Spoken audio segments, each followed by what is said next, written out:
two sisters taking on two brothers in Kadapa constituency of Andhra Pradesh. I have with me Dr. Suneetha Narreddy. She's the cousin of Y.S.Sharmila, who's the candidate for Kadapa on behalf of the Congress. But you have been fighting a battle for the last 5 years after your father was brutally murdered in the run up to the 2019 elections. There's an investigation going on. The YSRCP candidate is, in fact, an accused in this particular case. What are you trying to tell the people now? The evidence that you have presented before in the public domain, what are you saying? Our elected representatives in the assembly and the parliament should work for the benefit of the state. When we elect our representatives, people should know who you're electing. If somebody has done wrong and it gets covered up, people don't have that information available to them to make the right decision. So what I'm trying to do is educate the voters, explain to them why I think what I'm thinking, showing them evidence that there is plenty of evidence to suggest that Avinash is behind the murder of Mr. Y.S. Vivekananda Reddy, and the rest is up to the people. People are smart and they can make smart decisions, but for that they need to be having the information that is there. So I'm not just worried about Kadapa, I'm actually thinking about the entire state for that matter. Anybody should, when you make a decision, has to make a wise decision. And nobody wants to have a murderer being their representative, or nobody wants to vote for killers. You have to have a clean heart when you are in politics and you're trying to help people.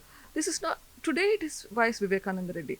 How about other people who are killed? What about Dr. Sudhir Reddy, who was killed just because he was asking for a mask? What about the MLC Anand Babu's driver who was killed and the body was thrown at his house? People have to know what is happening, have to make decisions based on the information that, on the right information. And even in this, there are witnesses who have been killed, who are found dead under suspicious conditions. So, if you continue with this, there will be more and more killings that will happen, and we need to grow out of this for the benefit of our own society. We need to do this. The first family, YSR family, seems to be vertically divided on this. And your father's murder, of course, was very unfortunate. But at that time, initially, it was suggested that it was actually a heart attack because of which he died, and the visuals seem to suggest otherwise. That raises a lot of questions, because there is no way anybody can think that this is a heart attack if you look at the visuals. Now, people can be fooled if they didn't see the visual, but once you see the visual, you will know this can never be considered as a heart attack. And people will start questioning, why did you tell me that it was a heart attack then? Not for half an hour or 1 hour, which could have been a potential mistake, but for hours together you portray it as a heart attack, then you have an ulterior motive for portraying that as a heart attack. In fact, had the motive, and what was the reason for it? In fact, the reason for calling it a heart attack was to probably enable them to clean up. Because if you call it as a murder, you can't clean up. If you call it as a heart attack, you're just doing it innocently. So there was a motive there just to do the cleanup, to call it as a heart attack. That is very clear. And here the motive to clean up is for the people who killed. Who else will have the motive to clean? So they're trying to remove the evidence available, make it a clean show so that nobody would know. They cleaned up the place, removed the blood, covered the wounds with nice gauze pieces, bandages, and so then they can call it as a heart attack, put the body in the ice box, and let the cremation happen in the standard process. So that was the goal that they were trying to do. But the moment they realized that we knew it was a murder, then they had to change their strategy, and that point they were kind of in a fix, because they created more problem to themselves. Fingers directly you're pointing also at the present Andhra Pradesh Chief Minister, Mr. Y.S. Jaganmohan Reddy, who is your cousin and Sharmila's brother. It's not politically motivated right now. Sharmila and her brother obviously have had a fallout.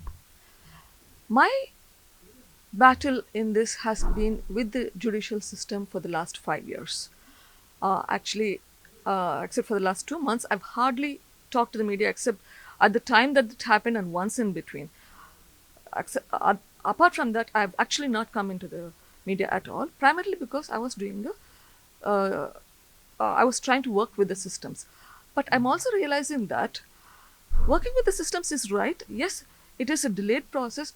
It's very slow, but that is being used as a means by which the accused people are continuing to remain in power, and that is wrong. How do you fix that? The judicial battle alone will not solve the problem. You need to do beyond that. The longer it gets delayed, the more difficult it is to get justice. Justice should be delivered in a time bound manner. It's already 5 years, and if the murderers, I'm calling them murderers, if the murderers come back into power, then they will have all the more resources to delay it further and further.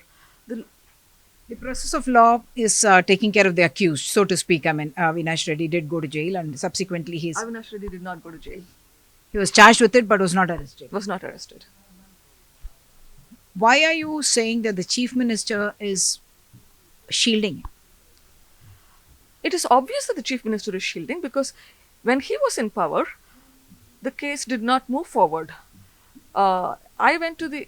He became chief minister on.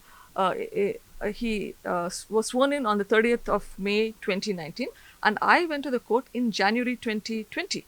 He had a good 7 months, and the case was not going anywhere in those seven months. In fact, if you look at the evidence right now that I presented, most of it was collected then. So they had the evidence. It's not like they didn't have the evidence. But why did they not act on the evidence that they have? So that's one. Two, if you could not do it for whatever reasons, you could have just handed over the investigation to an independent agency because you have a conflict of interest. He did not do that. He went on record in the assembly claiming that Avinash Reddy is not involved in this murder and gave a clean chit. That obviously influences the investigation agency where you are the chief minister in the state. You went and protected Avinash when he was trying to be arrested by the CBI. Now the chief minister has to explain why he's doing all of this. These are allegations I'm making at them. The chief minister has to explain. And you said that the news of the murder you got, or your father's death you Yes. got later than then YSRCP leader. He was when- then the opposition leader. There is evidence to say that Mr. Jaganmohan Reddy was aware of the death of Mr. Y.S. Vivekananda Reddy around 5:30, when no one other than the murderers were aware of the death of Mr. Y.S. Vivekananda Reddy. Now, the first person who officially informed us of the death of Mr. Vivekananda Reddy was around 6:16 a.m., whereas he was supposedly informed at 5:30. How did he know about it? He needs to come clean in all of this. So many unanswered questions, but certainly becoming the central question in the election to the Kadapa Parliament seat and the Andhra Pradesh elections, where not just the Parliament elections but also voting is happening for the Andhra Pradesh Assembly.